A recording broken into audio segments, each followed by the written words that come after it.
Ça va être pour moi un bon moment d'émotion et puis également pour nos amis d'Aframa, puisque la voix que nous allons entendre maintenant est une voix qui n'est plus. C'est quelqu'un qui a joué un rôle important pour les radios associatives sur ce département de la Sarthe. C'est un des deux créateurs de Radio Prévert. Yves Tribalo aurait pu être parmi nous si le sort en avait décidé autrement. Mes remerciements à Jocelyn Abbé qui nous a dit voilà, j'ai dans mes archives une interview que j'ai réalisée il n'y a pas très longtemps avec Yves Tribalo où il évoquait justement comment cette radio avait démarré. Donc nous allons écouter ensemble ici donc cette interview qu'il avait réalisée d'Yves Tribalo et on le salue comme un copain des radios libres. Un sujet unique aujourd'hui dans Prévert Midi et Prévert Soir. Exceptionnellement, il n'y aura pas de sujet sport, puisque ce magazine est consacré à l'hommage rendu aujourd'hui à Yves Tribalo, président de Radio Prévert, qui nous a quittés la semaine dernière. Alors, en 2012, nous avons eu à enregistrer ensemble une interview. C'était dans le cadre d'une action de formation. Et je me plaçais en dehors de la radio et il m'a accordé une interview dans laquelle il revient sur l'action qui a conduit à la création de cette radio implantée en milieu scolaire. Il faut d'abord commencer par remettre les choses dans leur contexte. Nous étions en 82, c'était la libération des ondes après l'élection de François Mitterrand en 81. C'était une promesse qu'il avait faite et ça a été fait. Alors cette histoire l'histoire de Radio Prévert, c'est une histoire de rencontre, une histoire d'homme avant tout. Il y a un collègue qui est arrivé dans ce collège Jacques Prévert à Pont-Valin, qui venait de Cambrai. C'était un jeune professeur. C'était sa deuxième année d'expérience. Il avait monté une radio à Cambrai, dans le nord de la France. Et on s'est lié d'amitié. Et puis il a dit, mais pourquoi on ne montrait pas une radio dans ce village, à Pont-Valin, ça serait une radio libre, hein, comme on les appelait à l'époque. Moi j'en avais fait pendant un an, comme il me disait, j'ai pratiqué la radio pendant un an, et est-ce qu'il tu voudrais te lancer dans l'aventure avec moi? Bon, moi, je lui dis, bon, on y va, quoi. Moi, je me charge de trouver les financements. À toi de suivre administrativement le projet. Voilà, c'est né comme ça, cette histoire de rencontre. Ce sont donc les débuts de Radio Prévert. On a monté ce projet-là, on a trouvé les financements, et puis on a installé une antenne, un émetteur, et puis c'était parti. Sachant que l'autorisation n'a été obtenue qu'en 1984, puisqu'il fallait prouver aux autorités que nous étions capables d'émettre pour obtenir cette autorisation. Alors je ne vous raconte pas toutes les difficultés qu'on a pu rencontrer parce que nous étions des amateurs à l'époque. Et comment présenter cette radio-là pour quelqu'un qui n'est pas sur le territoire mais qui serait intéressé par cette démarche que vous venez si bien de décrire? Comment la présenter? D'abord c'est aujourd'hui une radio de territoire.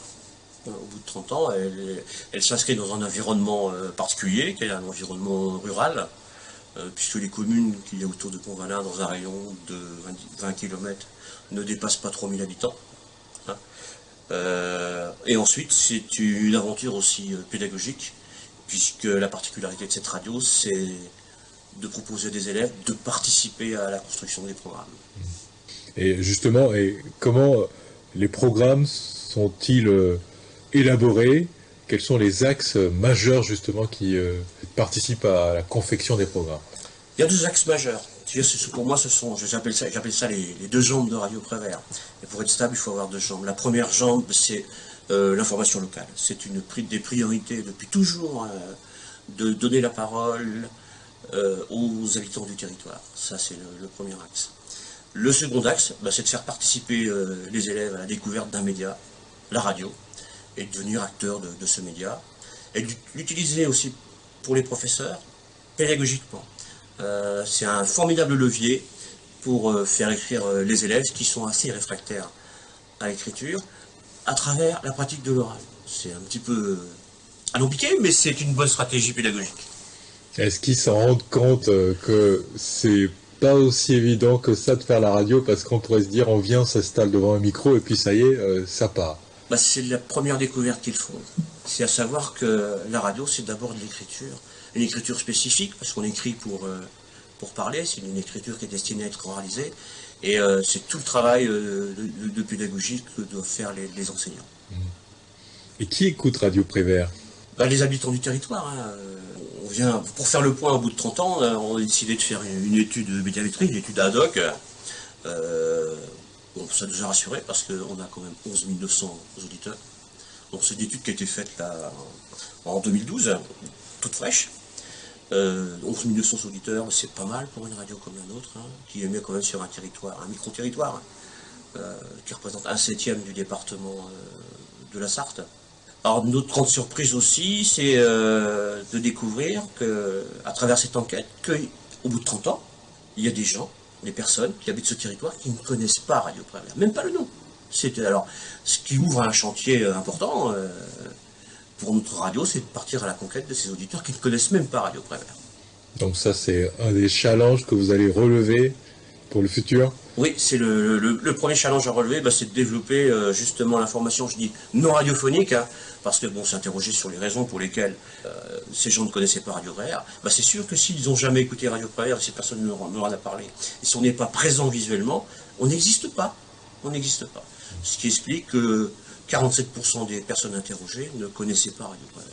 Alors, à votre avis, pourquoi les gens qui vous écoutent Radio Prévert? Est-ce que c'est parce que vous avez certaines valeurs qui leur parlent? Et quelles sont ces valeurs? Ce ne sont pas seulement les valeurs, hein, parce que pour nous, Radio Prévert se considère comme une radio avant tout citoyenne. C'est-à-dire, elle est là pour, je la définis comme un média qui transporte la parole des gens.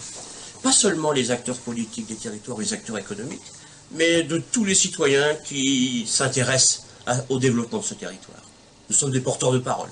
Voilà, c'est la première valeur. La seconde valeur, pour moi, c'est le caractère éducatif de cette radio. C'est-à-dire faire participer des jeunes à ce média, c'est leur donner d'abord un espace de parole contrôlé, mais qui leur permet de s'intéresser à des adultes. Ça, c'est très important. Donc, ça crée des liens intergénérationnels, et ça, c'est une valeur importante pour Radio Prévert.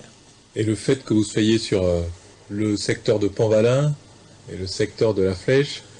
C'est une chose dont je n'ai pas encore parlé, parce que depuis maintenant 2 ans, donc depuis 2010, nous émettons sur 2 fréquences, à Panvalin, sur le 93.9, et sur la Flèche, sur le 88.6.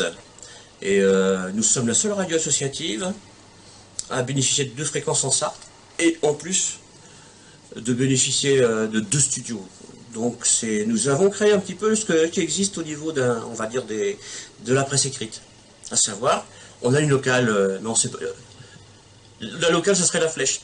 C'est assez étonnant, puisque la Flèche, c'est la seconde ville du département de la Sarthe. Il y a plus d'habitants au niveau de la superficie pour nous, mais c'est une locale. C'est une des particularités de Radio Prévert.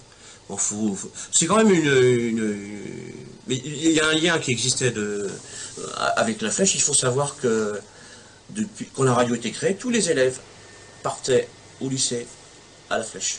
Donc on a toujours eu la volonté d'être présent sur la Flèche, en dehors du fait que c'est quand même la capitale au niveau du nombre d'habitants du territoire du Pays de la Vallée du Loir. Et quelle reconnaissance la radio a de la part des gens du territoire en termes d'élus, responsables associatifs et autres? Une reconnaissance, moi je dirais plutôt de prise en compte de tout le travail. D'abord, c'est quand même une gageure d'exister au bout de 30 ans. Il y a quand même beaucoup de radios associatives qui ont disparu, qui sont devenues commerciales. Moi je rappelle toujours un chiffre, hein, c'est en gros dans les années... jusqu'à 85, on devait être 1500 radios associatives. Aujourd'hui, nous sommes plus de 600. Donc, il y en a beaucoup qui ont disparu. Donc, un peu la gageure, c'était déjà de survivre, de se développer. Hein, je veux dire, arriver en 2010 avec une stratégie de développement sur une nouvelle fréquence et sur un nouveau territoire, parce que les choses, ça change la donne. La reconnaissance, c'est l'exemple du studio de la Flèche. C'est celle-là, la reconnaissance, oui, puisque nous avons le soutien des élus pour obtenir cette fréquence, et puis le financement aussi, un cofinancement pour construire le studio, pour aménager un studio.